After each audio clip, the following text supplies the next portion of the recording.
25, 40, run, William, run! He's got blockers in front, 5, touchdown! Joshua Cribbs! Snap back, ball down, kick block! They block the kick!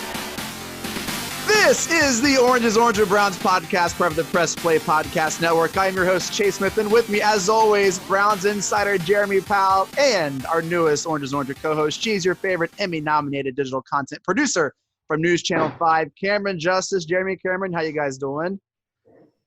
We are doing great. Well, I'm doing great. I assume you're doing great, Cammy.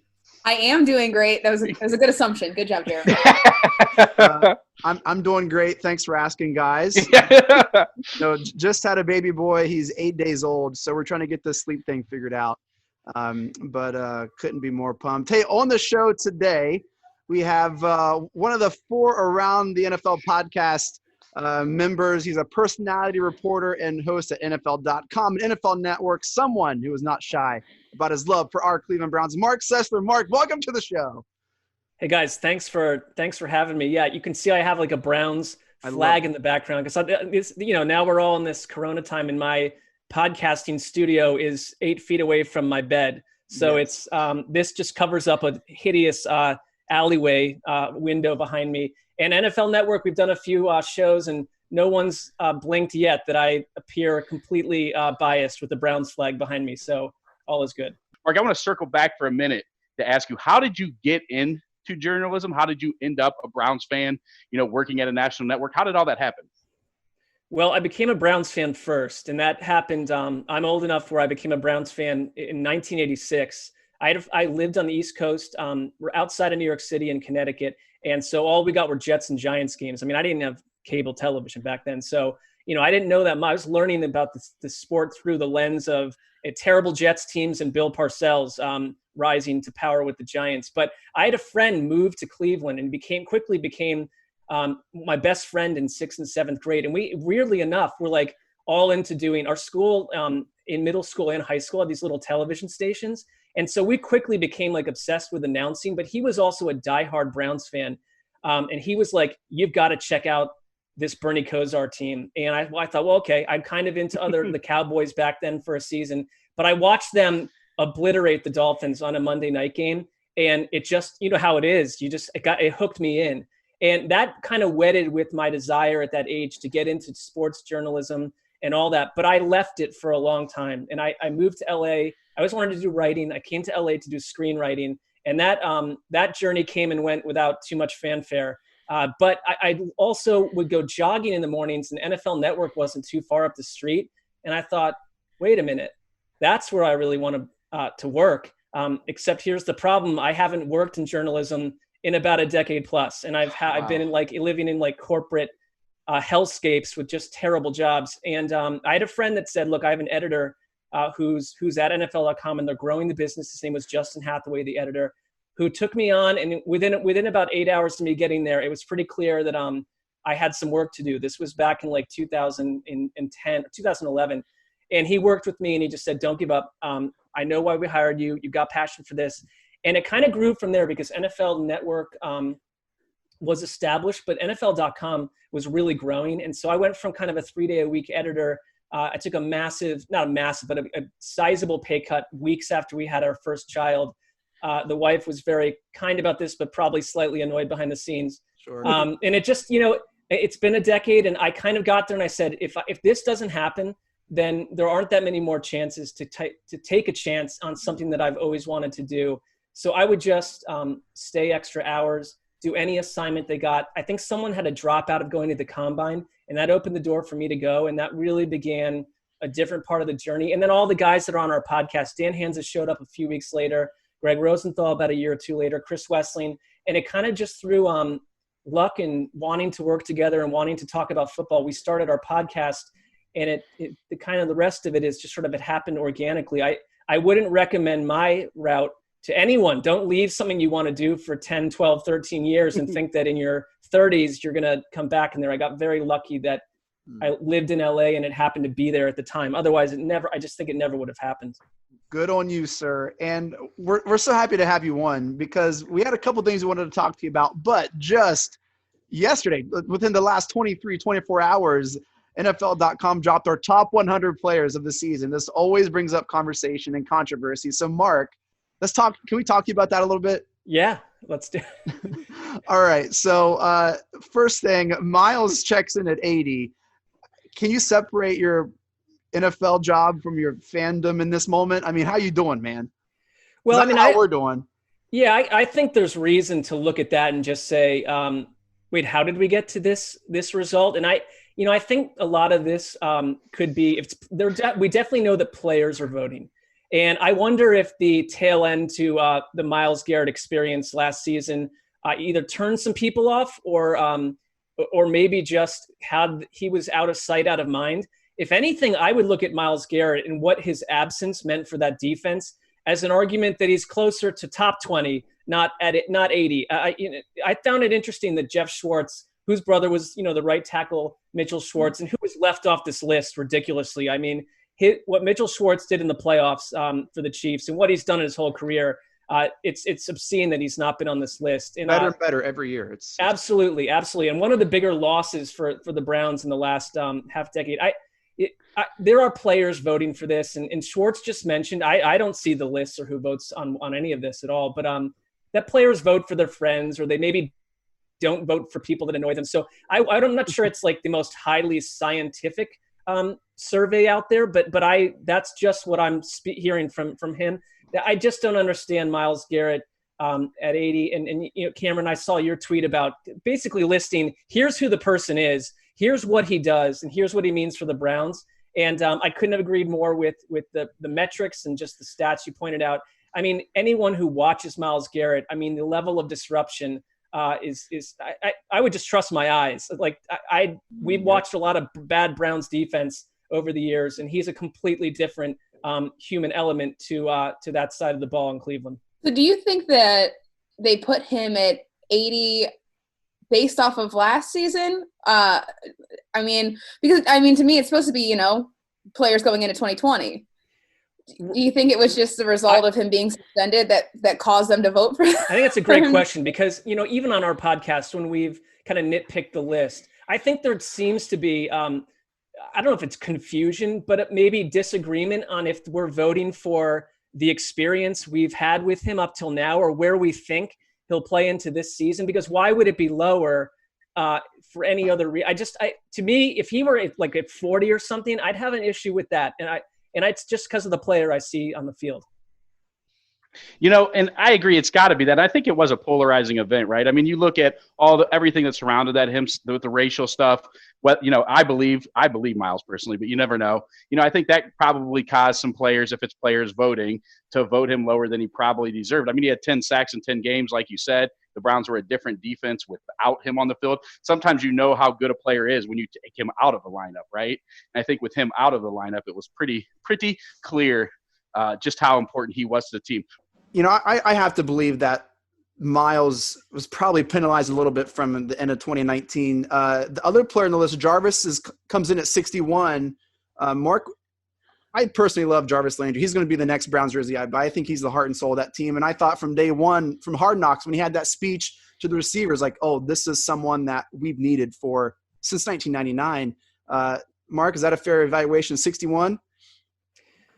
Oh, at this point, you got to think about the top 10 quarterbacks and probably 15 quarterbacks and a lot of other stuff that's just going to get more attention. I think all the Browns players probably had a little bit of a stink attached to them coming out of I've listened to a few of your shows, and I think we're all of like mind about what last season represented, what it didn't represent, how different this year could be. I think there's going to be, if, assuming anything even happens as planned, a player like Jarvis Landry and what he did last year on a very lost offense. It was week after week. I thought that he was, along with Nick Chubb, just the absolute heart and soul and anchor of that team, that Jarvis Landry never gave up in a single game.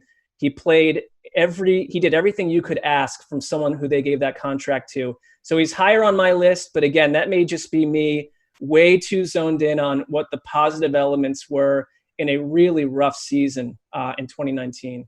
And Camryn Odell at 59. Yeah, that's that one I don't I don't necessarily agree with. I see where it happened. I see why it happened.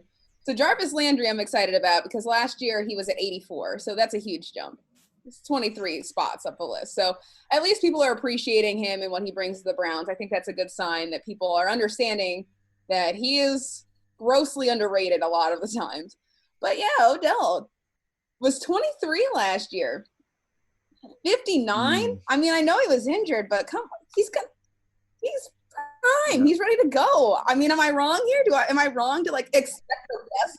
I think that, I think that actually right now Jarvis is a better player than Odell. I think this is a big year for Odell. I've said this over and over. I think Odell needs to be Odell this year. So I don't really have a problem with the rating. I think maybe it's a little high, to be honest with you, after the last few years. After last year, like I said, I think Jarvis all around is a better player right now than Odell Beckham Jr. Call me crazy. So I don't have a problem with this ranking, except maybe it's a little high. I'll call you crazy, Jeremy. I don't know. And I love Odell and I love his talent. But at this moment right now, I think Jarvis Landry is a better player than Odell Beckham. Yeah, it's almost like they might take away from each other a little bit. And Odell Beckham is coming off back-to-back 1,000-yard seasons and is somehow viewed as a disappointment. Last year, I think, was disappointing for what you'd want, what people were thinking Odell. And I don't put it all on Odell Beckham. From another angle, I mean, go try to operate, at high speed the way that he did with his injury. I still think he looked great at times. That offense was so disjointed, and they used 3 wide receiver sets I think the disservice of Landry and Beckham to some degree, where there was a lot of trying to force the ball to these guys. I saw that, and what was missing from 2018 was what I think Kevin Stefanski will bring, which is, obviously we look at the way this team is built and who Stefanski was in Minnesota. You're going to see a lot more diversity in formations that I think will put Baker in a much better position and not leave Beckham and Jarvis sort of out to dry as much as they were. We've watched a lot of up and down Browns football over the years. Last year might have been one of the most frustrating seasons because it was like trying to solve the Kennedy assassination. I had no idea what they were attempting to do. And when they finally got untracked a little bit towards the end of the year and used a little bit less 3 wide receiver stuff that just wasn't working and creating most of Baker's mistakes, it was just too late. And I think the coaching staff completely lost the players. And you saw that with the leaders on the team taking on Freddie Kitchens on national TV right to his face, which is just, you can tell at that point the ship has sailed. Yeah. I think every week was just another, bump in the road that opened another Pandora's box of stuff to get to. And it just stacked up and it was this huge mountain. Mark, a couple more moments here with this list. What other players do you expect to see as we get kind of through the list here? Well, I think somehow Nick Chubb is still underrated. I think this is the best Browns running back that I've ever watched. And Ernest Biner is my favorite player of all time. I love Kevin Mack with his gigantic shoulder pads. I mean, there were eons in between those guys and the next serviceable running backs in Cleveland. But Nick Chubb is something special. You think top 15? I would be annoyed if he wasn't. Very annoyed. But I can see that happening because you could see other running backs just getting a little more pop. I don't know. Nick Chubb to me is a top 10 player, and I think he's the best running back in football. So where do you put the best running back in football? I really think that. I mean, I think there are others up there. I think Kareem Hunt could be on this list. But it's just sort of the way that the two of them, the way this thing works, probably with the two of them together, they'll try to do something cute. I don't know. But for me, that if Nick Chubb is not top 10, I'm turning off the TV. I think Nick Chubb will be pretty high on the list because this is a guy that is universally respected around the league, right? Didn't they do a poll recently at the NFLPA and he was voted the most underrated player in the league? So the players are big fans of Nick Chubb. He does everything right. I think the coolest thing, remember his quote? Someone asked him why he never posts on Instagram or Twitter, and he says, "You ever see a Lamborghini advertised?" Yeah. Because he knows you put in the work and you do the work and you let your actions speak. Right. And that's what he does. This guy is such a throwback player. He's so, this is cliche and we hear it all the time, but the guy is so Cleveland, right? He's like the perfect Cleveland superstar. He's a guy that just shuts his mouth, does his work, shows up day after day, grinds through it, never complains. I mean, this guy is he's my son's favorite player. And I love that, this is just a guy that you tell your kids when you coach, when you run a youth football league, you say, this is the guy. I know a thing about Chubb that a lot of people don't know. This guy came for free to Wadsworth Youth Football. It's a youth football league right around where I live.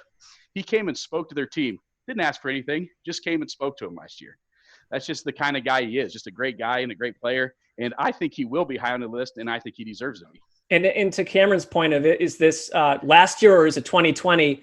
I don't care what year it is. I think he'll be even better in Stefanski's. I don't care about if he has the, maybe the yardage is a little bit less because you've got another incredibly talented back. And I think Stefanski will use them both in very interesting ways. But the quality of player and who he is, I think he's just only improving. If we're basing this off Madden ratings, we might see Austin Hooper somewhere in the, coming up. We might, I wouldn't be surprised if Kareem Hunt was on there. I think Chubb, definitely top 20. I don't see – he almost had the rushing title if hadn't for that last game. Well, think of all the hideous penalties they had that wiped out Chubb and how poorly he was used in certain – just like, come on. He basically is the leading rusher in my book. Last year, I was more angry than anything, but I was never more sad than when Chubb had those fumbles against New England. I just felt so bad for him. You could just look at even his shoulder pads were down. I was just like, man, poor guy. I was so sad. We're going to see Baker's off-season trainer on the list anywhere. Have you guys seen Baker? He's looking good. Yeah, I think his trainer needs to be on the list. And we are notorious on the show for slamming his work habits and calling him fat. So me and Chase, wait a minute, don't hard. I'm new to this podcast. I never have. Right. Yeah. No, listen. Not on Chase, you. Not on you. I will say this. Chase started a Twitter war, about a year ago when you decided that Baker looked fat. It was okay. Then it turned into a giant fight for weeks. It wasn't a fight. Week 1 or 2, I said, hey, you might be looking a little chubby. And you made fun of me, and no one else believed me. And then all of a sudden, 5 weeks later, it was like trim. So I didn't. He looks completely different than a year ago. I think you have a point. He looks better than I've not treated myself as well during this quarantine scenario. Right. Thankfully, the camera stops right about here. Yeah. Well, these are great to talk about. And I don't know if the Browns have earned a lot of respect from the league. Mark, you're at a national conversation level. With the addition of Stefanski and Barry and how this offseason has gone once they've been in charge, is that starting to turn, or is it just like swimming upstream with the Browns? How is the national outlook? Well, I think it reminds me of the Niners 2 years ago that were this absolute dripping in hype. And then they lost Jimmy G and the season went totally south. And everyone spent last year crowning Cleveland which scared me. Like that, just the way that I'm built as a Browns fan, something about that bothered me. But, they flatlined, the thing went totally south. And I think that it was probably from a national media perspective, it's like you want to jump on another team. And it's like, we already did the Browns thing. And I think it's beneficial for the whole roster and Kevin Stefanski to be a little bit under the radar. And it's a little harder to get to know these new coaches in this totally chaotic offseason. But I do think that Kevin Stefanski, in the way that he kind of, I know maybe people are even shaky on Paul DePodesta at this point, but I really think that when the story is told, if this works out, they're going to look back on how this GM and coach were hired and how well they've worked together, which, we know that's not typically the case in Cleveland. And it certainly wasn't the case last year or years prior.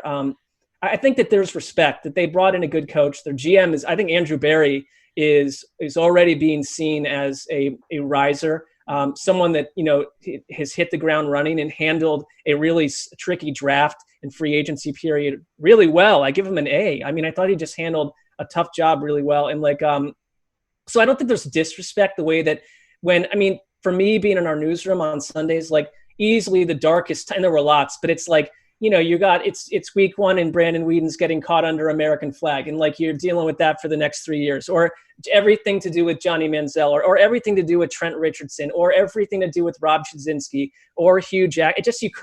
It was every fresh waves of humiliation. And they really were, I think, a top 2 or 3 team, along with maybe the Jets, where it was just fun for people to destroy them and poke fun of them because they made it so easy. I don't think that's the case now. I think it's more like, this is an extremely talented roster. Can they get out of their own way and out of the psychological, weight that's been on this franchise for so long and thrive? I don't really remember what it's like outside of a few weeks in 2018 to be taken away almost romantically by this team. It's just been 2 decades plus. And they have the talent to do it. And I think Stefanski is just hyper organized. You hear about the players saying they all were given individual goals. Groups of players were given goals. I don't think any of that was last year. The goal was, let's see if Freddie Kitchens and Todd Monk can get into a secret feud behind the scenes that totally disjoints the entire offense and blows the whole thing up. I don't know what was going on there, but I don't think that was a pretty scenario. And they just seem in unison. So I don't want to, I've been down this path 600 times, but I see more real positives than just perceived ones this time around. Love it. This is different, Mark. This is different. I hope so. I don't have any more years to deal with this business. Look, I mean, if they say, when you go so far one way, you have to come back the other, could there be two more opposite people than Freddie Kitchens and Kevin Stefanski, right? I mean, in all ways, these are just opposite human beings. And I think you're right. I think that the Browns needed that structure, that quiet intelligence. That's, for this team. So we'll see if he gets the respect from the players. But I think as far as everything you said with Stefanski, I agree 100%. Yeah. And I think it's like, when you're in middle school and you're kind of learning about like the dating scene and you date one type of person and maybe that was fun for a week, but you realize that's not going to work. So you pivot real hard to a different type of significant other. And that might not work either, but it's going to be different because you learn from the first one. I think that's the Kitchens into Stefanski dynamic has a little bit of that going on. Mark, I need you to speak for yourself because we don't all learn from our past mistakes. No, and I mean, it's, I made multiple mistakes over and over. So I hear you. So I feel like you and I have something in common. I know you've been doing this for a lot longer, but we both work in media and have to be as unbiased as possible, obviously, when reporting on these sports. But you're an unabashed Browns fan. I mean, I see it on your Twitter. I see you. And I feel like we have that in common. So, I mean, what are you doing when you're at work and your coworkers? How are you carrying that? How are you carrying your being a Browns fan, them knowing? How does that work in the national world? Because I know how it works for me, and it's not always fun. Yeah, I think it's probably, to be honest, like been a help and a hindrance in one. And I don't think I realized that till I was far down the path. Because helpful in the sense that, let's start hindrance, because I think that it's you'd struggle when you're writing certain things, or they think, oh, you're just about the Browns. And if anything, I've probably been much harder on the Browns than I would be on, say, flailing Jaguars teams here and there. Our show too, like with our host Dan Hansis being like a diehard Jets fan and me being a Browns fan. Greg Rosenthal is a Patriots fan. Our producer Erica Tamposi is a Patriots fan. That's not always easy to deal with. And then we have Chris Wesseling, who walked away from the Bengals because ownership was nothing but poison for 20 plus years. So we're kind of real about who we are, and it creates some of the dynamics. So we're allowed to breathe in that sense. But when I try to write, I hope when people would read like some of the other stuff that it's clear that I'm able and wanting to focus on all 32 teams. But there is a little bit of a hindrance that I think that when, you're not coming in as some sort of like PFF guy that like just looks at things through like a robotic dashboard. I get a little too caught up in my feelings. I think that happens on Twitter. And part of me is like, that's who I am. And that would be my big piece of advice for anyone in media is like, don't try to be who you're not. Now it might limit you, but I feel in a way that I couldn't fake it. I simply am a bit of a bleeding heart in certain areas. And, you're just being real. It's like, I'm a little over the journalist people that are like, I'm so objective. I refuse to have my heart put into this. Like, that's cool. I'm glad for those people, but my job doesn't really require that. And nor would I want it to day to day. I think it's very important that people know that is a possibility, that you can express, a fandom, but also maintain some kind of unbiasedness in your writing. And I know that it's probably as difficult. I know firsthand that it gets a little difficult, but I appreciate that you're able to do that. And I appreciate you talking about that, because I feel like that's an important thing for people to know when they're looking at media, to know that, yes, everyone's going to have their biases, but they can take a back seat for some things. And I think also all of us, why are we doing this? I don't want to like forget my love for football. And it's Kevin Harlan, the amazing radio and TV broadcaster. We had him on one time when that black cat scenario unfurled at the Meadowlands, right? Oh, and so incredible. Yes. He behind the scenes is one of the most kind-hearted, nicest, genuine people. And to the point where like he would DM and say, thank you so much for, it's just like that kind of guy. And like one story he told us was that to not forget his passion, that before he gets on to do Monday Night Football, he'll sit in his hotel room and blast like NFL Films music. And you have to find that, because the NFL is tough to, this season, for instance, like it's tough to report on all the stuff happening. You can lose your love of it. And like, I just like, if that happens, I'll go do something else that I love. So I, whatever form that takes, I wouldn't want to get too far away from the reason in 6th grade in 1986 that I went down a massive wormhole that I've not escaped from. I don't know what's better, the NFL Films theme song or the NBA on NBC theme song, but both of them make me want to run through a wall. Right. Whatever works. Yeah, let me just touch on, so as a fan, hearing these reporters and you guys in media have like these personalities and like, oh, you're real people, it helps me as a viewer and as a consumer of what you guys create, Camryn and Marc, just to connect better, right? And of course, coming at it from another fan, hey, the more Browns fans, the better. But I think what you both do a good job about is you're not obnoxious with it, and you're both real, and you're just honest. And I think that's vulnerable. And as a fan and as a consumer of what you create, it just makes it more personal and enjoyable. And I don't know, why do people watch a train wreck? I don't know. It's just, there's all these other things. Right. And, I don't know. So I want to, props to you guys, because I'm sure finding that balance can be difficult. So I don't know, Jeremy, do you agree as a fan? And you remember Stuart Scott, he was a huge Tar Heels fan, right? And he would let that out every once in a while, but he was still one of the greatest, most unbiased, straight sports guys, So I think it's fine that you use your passion, and that's why you're in it, because you love it, right? That's why we do anything that we do. So I appreciate that. I think it's cool when you know what team guys root for. Mm-hmm. Yeah, and I don't know if Camryn would agree, but I think that we're in a more accessible time to just be kind of real about this. Like, I think if it were 1991, you're standing there with your microphone and, Arrowhead Stadium, and you give your report and you're out. But podcasts have changed that. I think having the chance for when we get to write about something we really care about that shows another side of us. These things weren't afforded to people, I think, a long time ago. So it's a better time to be that way than probably in the past. Marc, final topic of discussion here for the show tonight. As you mentioned, I'm sure it is difficult and challenging to report on this season of football. We already know there's no preseason, probably no fans, depending on how these next month goes. I hope we have a season. What do you think the effects are going to be on the players and the teams week one and we're kicking off? What do you expect to happen?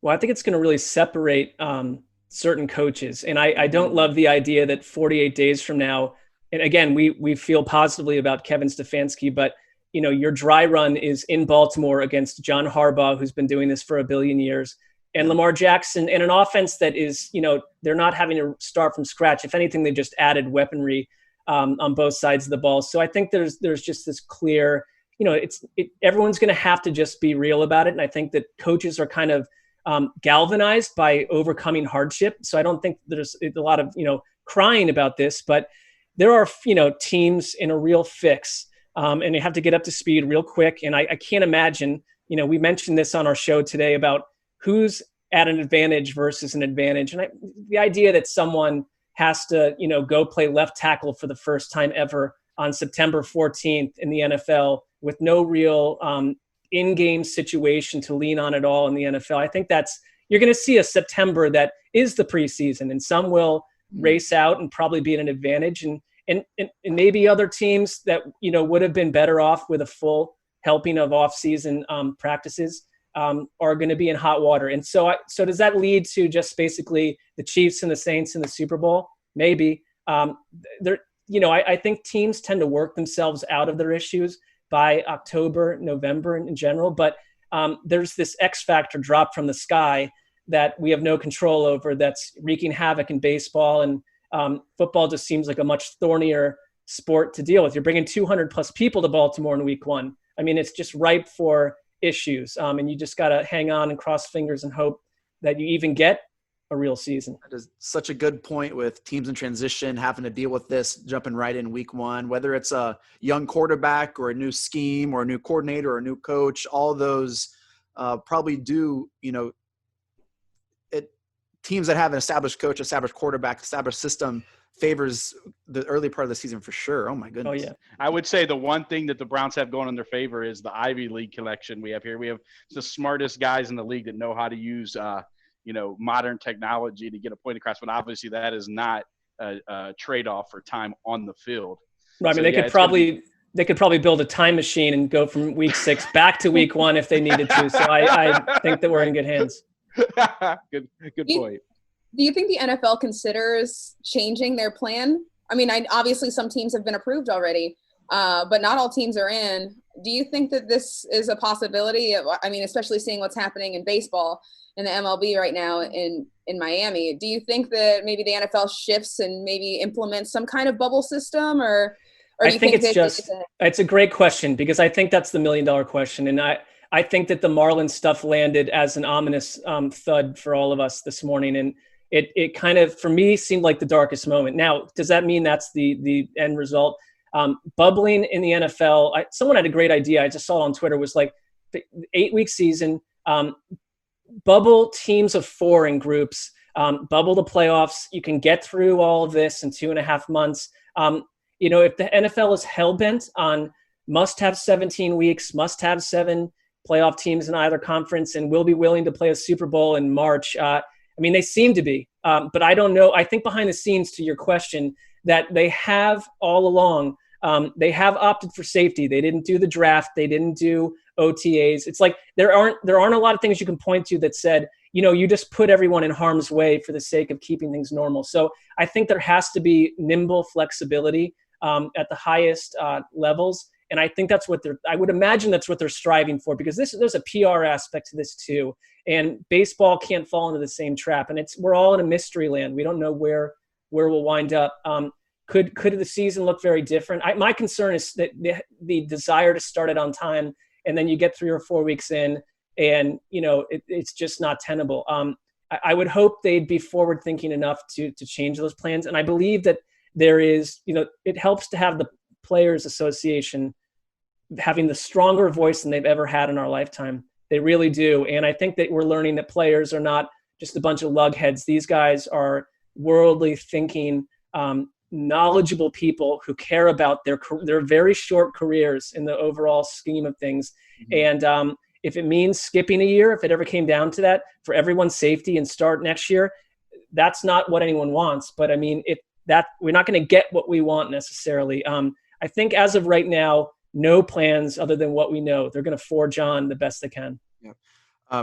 Mark, if there aren't fans at the games, will NFL Network send people, and will you get a chance to watch this team on the field, or what does that look like? Well, they never really send our little group to a lot of, we can, skirt down and watch maybe the Rams or Chargers, but that's not been high on their list of to-dos. But I think they will. I think with most sports, you're going to have your group of national reporters that can go, and we're seeing this with baseball, and your more maybe larger group that don't have the same access. I mean, access will be extremely limited, but it's a wait and see. There's no reason to put certain reporters into a thorny situation either. But those plans, to be honest, and I think that's the same for all of us, is I'm just finding out. I'm one of the last people to find out how they'll handle some of that stuff. I think maybe they don't know right now how best to do that. Gotcha. Well, one final question, Mark, and we have to put you on the spot, man. What's the predicted record? Let's say there's a full season. Let's say they forge on and we get a full season in. Where do you see this Browns team finishing up with kickoff about a month and a half away, man? Well, I'd prefer they were in a different division to start, because even if the Bengals, they might have a tough time out of the gate, but the Bengals feel more difficult than in years past. I think this, though, if Cleveland can live up to its expectations, and if they stay healthy, they were relatively healthy last year, and I would like to see that continue over. I would say 9-7, and I don't mean that maybe there are soft, when the Packers went 13-3, it just felt like a soft 13-3. A lot of things went right.